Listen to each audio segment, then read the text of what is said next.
fillimisht duhet me theksu se nëse jepim një fa, nëse trajtojmë kronologjikisht se si ka ardhur deri te kjo situatë. Fillimisht do thot ligji për pagat në sektorin publik e kishte ulur pagesën për përvojën e punës nga 0.5 në 0.25%. Dhe në anën tjetër kishte edhe njësër shkeljesh të tjera në përmbajtjen e ligjit për pagat në sektorin publik.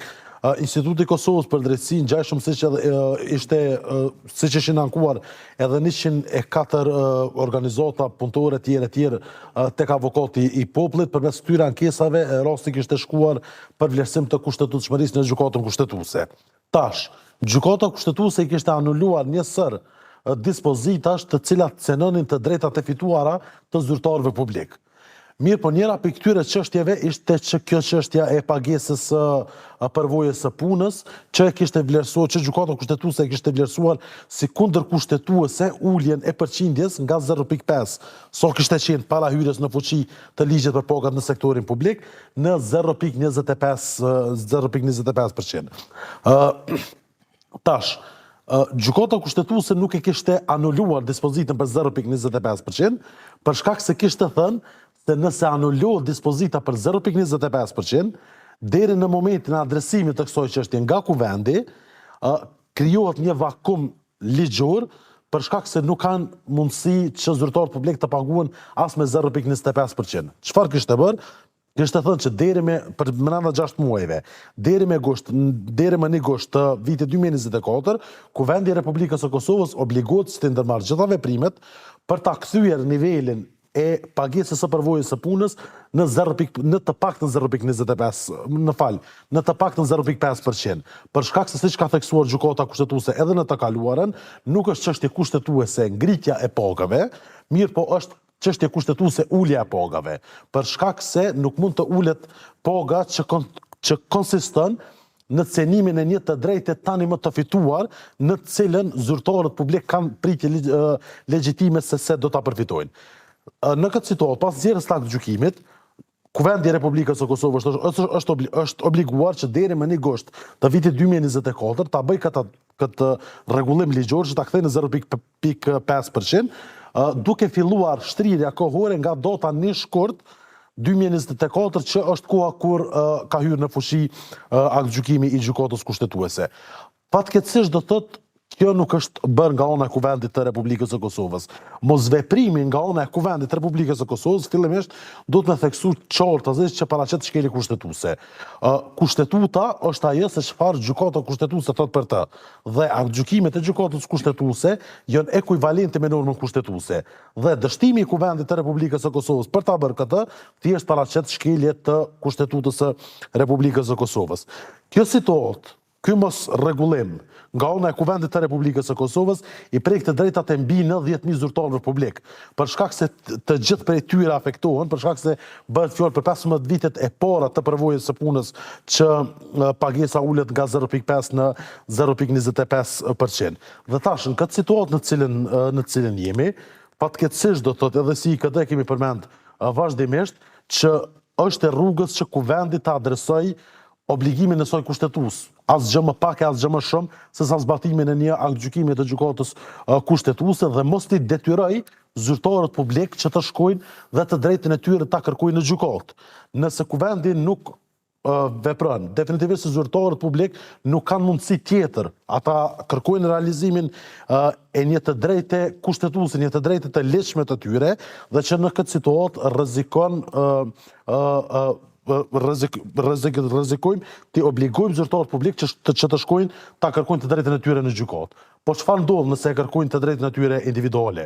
E para cenohen të drejtat e zyrtarëve publik. Ata nuk duhet të maltretohen nëpër gjykata, mirë po atyre duhet t'u garantohet e drejta ashtu siç ka përcaktuar gjykata kushtetuese, as më pak e as më shumë. Aspekti tjetër është se do të ketë një vërshim të gjyqësorit me numër të madh të lëndëve. Për shkak se nëse kemi mbi 90.000 zyrtarë, potenciali është se do t'i kemi mbi 90.000 padi, për shkak se secili prej tyre do ta kërkoj të drejtën e vet. Dhe kjo më pastaj do ta mbingarkoj gjyqësorin dhe do ta vendos gjyqësorin në një gjendje kushtimisht them të paaftësisë mjaftueshme për t'ju përgjigjur kontesteve të tjera. për shkak se nëse mbi ngarkohet gjyqësori edhe me 90.000 lëndë, normalisht se nuk do të ketë kohë mjaftueshëm për të trajtuar rostet e punës, rostet pronësore, etj, të cilat duhet të trajtohen. Dhe aspekti i tretë është aspekti i shpenzimeve, i dëmtimit të buxhetit.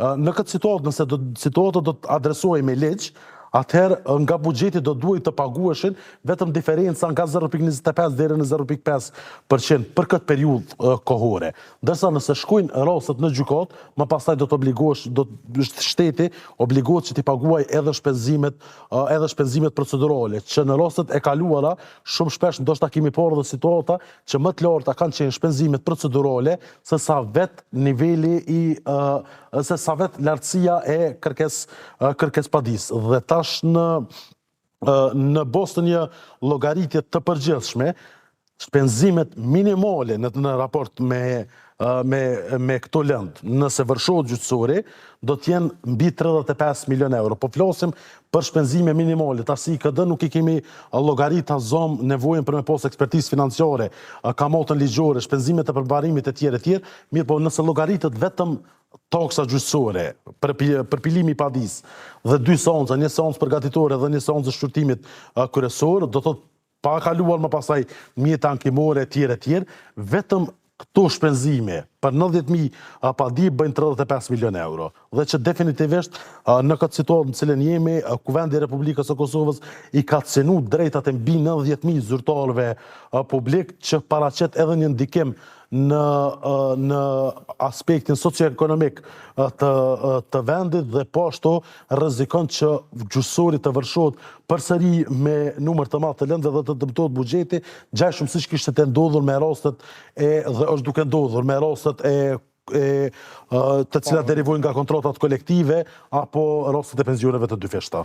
Jo, keni bërë një analizë në lidhje me këtë rast dhe a janë këto gjetje që janë paralajmëruar edhe si shpjegohet kjo që Kuvendi I Kosovës këtë rast pa iniciativë të qeverisë ka një mungesë të vullnetit për të zbatuar këto obligime. A është çështje kjo që duhet mbetet në vullnetin e tyre apo duhet paguaj prap qytetarit taksapaguesi kostot të trefisht? Fatkeqësisht do të thotë e kemi diskutu edhe në eventin ku e kemi prezantu këtë punim, këtë analizë, është fatkeqësi do të thotë nëse mund me thonë për çka flasim, për çka avokojmë. Ne avokojmë te Kuvendi I Republikës së Kosovës thjesht për zbatim të aktgjykimit të gjykatës kushtetuese, që do duhet të ishte çështje për cilën nuk ka nevojë fare që të avokohej. Tash do thotë përballë këtë kësaj situate, fatmirësisht gjykata kushtetuese e Republikës së Kosovës I ka menjonuar një sër dispozitash të cilat cenonin të drejtat e zyrtarëve publik. Do thotë kjo është situata që gjykata kushtetuese është detyruar që ta vendosë një obligim për Kuvendin e Republikës së Kosovës që ta adresojë këtë situatë. Si KD vazhdimisht I kemi bërë thirrje, kemi avokuar tek Kuvendi I Republikës së Kosovës për t'ju përmbajtur afateve, për t'ju përmbajtur procedurave drejt realizimit të këtij obligimi kushtetues dhe që fatkeqësisht nuk kemi pasur reflektim. Tash ne është e vërtetë që juridikisht Kuvendi shihet si institucion dhe I cili do thotë në këtu situata paditet për shkak të mosveprimit të saj. Mirë po, kur e dim tash se si funksionon Kuvendi I Republikës së Kosovës dhe për gjatë asaj kohe kush e ka pasur shumicën parlamentare brenda Kuvendit të Republikës së Kosovës, I bie që përgjegjësia ekskluzive për këtë mosveprim bie mbi qeverinë e Republikës së Kosovës, e cila ka pasur edhe tani në detyrë, e cila ka pasur edhe shumicën parlamentare në Kuvendin e Republikës së Kosovës.